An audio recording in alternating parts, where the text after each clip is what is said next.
ہمارے محلے میں ایک بزرگ رہا کرتے تھے, ان کی عمر تھی 80 سال, ان کی عمر ہو گئی. میں اس مسجد میں امام تھا جہاں میں امام تھا ابھی ہوں نا, اس سے پہلے اس کے علاوہ کسی علاقے کی بات کر رہا ہوں. تو وہ بزرگ کیا کرتے تھے, جب بھی میں مسجد سے باہر نکلتا مجھے بٹھاتے, امام صاحب ادھر بیٹھ جاؤ. پھر کسی کو بلاتے, ادھر آ امام صاحب کے لیے دودھ پتی لے کر آ. حضرت رہنے دیں, خام خام میں کیوں محلے والوں کو پریشان کر رہے ہیں, نہیں لے کر آپ ادھر آ. ایک تھپڑ لگاتے وہ میرے لیے دودھ پتی لے آتا. پھر تھوڑی دیر میں ادھر آ ادھر آ, امام صاحب کے لیے شربت لے کر آ گھر سے. روز آنا کا یہ ان کا حساب تھا. میں نے ان سے کہا, حضرت آپ محلے والوں کو اتنا پریشان کر رہے ہو, فری میں مجھے دودھ پتیاں پلا رہے ہو, یہ محلے والے بولیں گے یہ کیا کر رہے ہیں. انہوں نے کہا محلے والے نہیں ہیں, یہ میرے پوتے نواسے ہیں. یہ کیا ہے, میرے پوتے نواسے. اور پھر کہنے لگے میرے پوتے نواسوں کی تعداد 64 ہے, 64. تو میں سب کا مشترکہ اکلوتا دادا اور نانا ہوں, ٹھیک ہے, بعضوں کا دادا ہوں بعض کا نانا ہوں.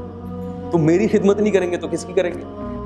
پھر کہنے لگے مولوی صاحب جب میں مروں گا تو الحمدللہ کندھا دینے والے بھی بہت ہیں اور رونے والے بھی بہت ہیں. ان کا انتقال ہو گیا, اللہ تعالیٰ ان کی مغفرت فرمائے. تو ان کو گڈے پالنے کی اور کتے پالنے کی ضرورت ہے, بولو بھائی. تو یہودی نے یہ سارا سیٹ اپ شروع کیا ہے اور پروپیگنڈا شروع کیا. یہودیوں سے اللہ نے وعدہ کیا تھا کہ تم تقوی اختیار کرو گے تو تمہاری نسل بڑھا دوں گا. نسل بڑھے گی تو چچے مامے بھی بڑھ جائیں گے اور رشتے بھی بڑھ جائیں گے, بھائی بھی بڑھ جائیں گے. ایک بھائی شپ پہ جاتا ہے سب کو لے جاتا ہے, ایک بھائی کہیں جاب لگ گئی تو وہ سب کو بھائیوں کو گھسا دیتا ہے وہاں پہ. تو جتنے آپ کی رشتے داری وسیع ہوگی, دیکھو ہم سیاسی حکمرانوں کو برا بھلا کہتے ہیں نا, انہوں نے اپنے سب جگہ اپنے رشتے دار بٹھا دیے ہیں, ٹھیک ہے نا, کہتے ہیں نا. تو رشتے دار تھے تو بٹھائے نا انہوں نے. تو ان ایک پہنچا اونچی سیٹ پہ تو باقی سارے اس کی وجہ سے پہنچ گئے. یہ رشتے داری کا فائدہ ہوتا ہے. بعض لوگ اس کو ناجائز استعمال کرتے ہیں, بعض جائز استعمال کرتے ہیں. فائدہ بہرحال ہوتا ہے تعلقات کا. لڑائیاں بھی ہوتی ہیں, جھگڑے بھی ہوتے ہیں, وہ تو میاں بیوی میں بھی ہوتے ہیں لڑائی جھگڑے. تو اس کا یہ مطلب تو نہیں ہوتا کہ نکاح ہی نہیں کرنا چاہیے. اولاد اور باپ میں بھی جھگڑے ہو جاتے ہیں, اس کا یہ مطلب تو نہیں ہے کہ اولاد ہی نہیں ہونا چاہیے. ان کی وجہ اللہ نے جھگڑوں کے لیے نہیں رکھی, ان کی وجہ محبت کے لیے رکھی ہے, لیکن وہ کبھی اس کے خلاف چلا جاتا ہے. جیسے سفر اللہ نے انسان کو کامیاب بنانے کے لیے رکھا ہے, مگر وہی سفر بعض دفعہ ہلاکت کا سبب بن جاتا ہے. اب اس کا یہ مطلب نہیں ہوتا کہ سفر کرنا ہی چھوڑ دے انسان. تو یہ تحریک کس نے چلائی ہے؟ سب سے پہلے یہودیوں نے. اللہ نے ان سے وعدہ کیا تھا کہ تم تقوی اختیار کرو گے, جعلناکم اکثر نفیرا, تمہاری نفر تمہاری تعداد بڑھا دوں گا.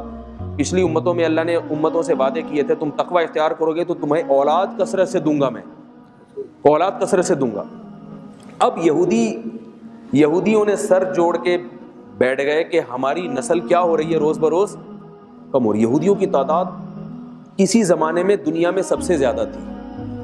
سب سے زیادہ سب سے بڑی قوم کون سی ہوا کرتی تھی؟ یہودی. آج دنیا میں سب سے چھوٹی قوم کون سی ہے؟ یہودی ہے. نسل ہی نہیں ہے, بچے ہی نہیں ان کے ہو رہے.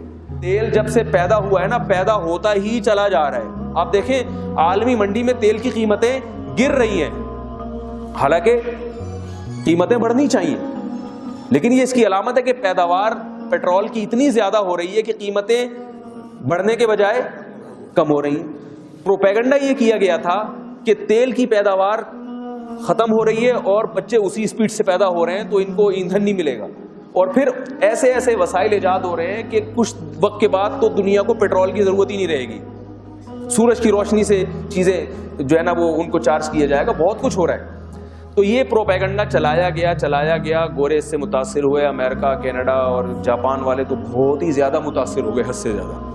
پھر جاپان میں ڈسپلن بہت ہے, وہ جو کام کرتے ہیں بڑے خاندانی طریقے سے کرتے ہیں, تو انہوں نے خاندانی نظام کو ختم بڑے خاندانی طریقے سے کر دیا. ایسا کیا کہ وہ بالکل ہی برباد ہو گئے. اب ان کے لوگ پریشان ہیں, یار یہ کیا ہو گیا, جاپان تو بڈھوں کا ملک ہوگا. یہ جاپان کے جو ماہرین ہیں وہ کہہ رہے ہیں کہ جیپنیز قوم تو ختم ہوتی جا رہی ہے. سویڈن کا صدر تقریر کرتے ہوئے رو پڑا اپنی قوم کے سامنے, کہنے لگا بچے پیدا کرو ورنہ ہماری جو یہ بڈھوں کا ملک ہوگا مستقبل میں, یہ بڈھوں کا ملک ہوگا.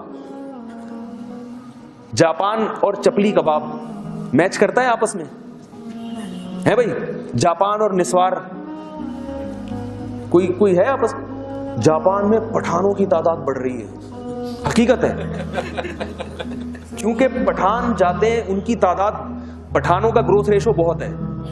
نتیجہ کیا نکلتا ہے؟ جب ان کے بچے زیادہ پیدا ہوتے ہیں تو کمانے کی فکر ہوتی ہے. صرف یہی تھوڑی کہ باپ کھلاتا ہی رہتا ہے, کچھ وقت کھلاتا ہے, اس کے بعد باپ کیا کہتا ہے تم جوان ہو گئے اب تم کھلاؤ. تو وہ کھانے کے لیے کیا کرتے ہیں, کمانے کے لیے کیا کرتے ہیں, اپنا ملک اگر چھوٹا پڑتا ہے تو انسان کی فطرت ہے وہ دوسرے ملک میں سفر کرتا ہے.